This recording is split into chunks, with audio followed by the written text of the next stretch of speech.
La chronique livre d'Olivier.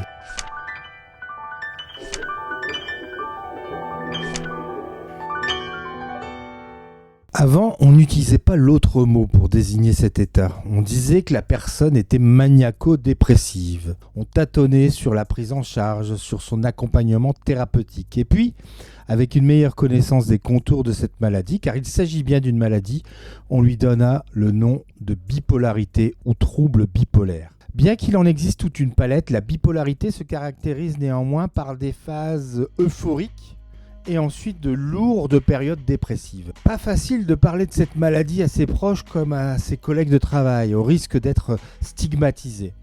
Le journaliste Nicolas Demorand brise ce tabou dans Intérieure Nuit, son livre paru aux éditions Les Arènes. Je suis un malade mental. Nicolas Demorand ouvre son livre avec cette affirmation sur sa situation médicale, une forme d'incarnation de cette maladie en utilisant le verbe être plutôt que celui d'avoir.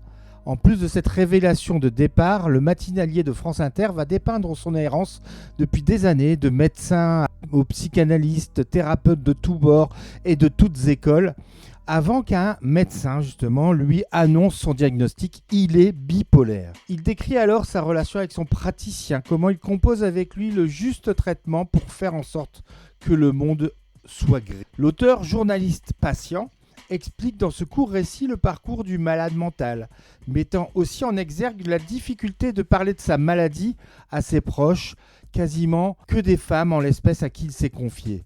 La relation qu'il entretient avec son psy à Sainte-Anne a des relents de privilège au regard de l'état de la psychiatrie en France. Et l'auteur ne le conteste pas quand il ouvre son livre avec la préparation d'une journée spéciale autour de la maladie mentale sur France Inter et ce conflit intérieur qui l'anime. Doit-on en parler et alors se libérer, donner une dimension médiatique à cette confession ou garder le silence malgré tout ? Récit poignant mais non larmoyant de cette personnalité publique sur la maladie avec laquelle il vit, il survit et qui éclaire aussi sur cette maladie et ceux qui en souffrent, réclamant qu'on leur donne un peu de banalité. Voilà donc pour ce récit de Nicolas Demorand.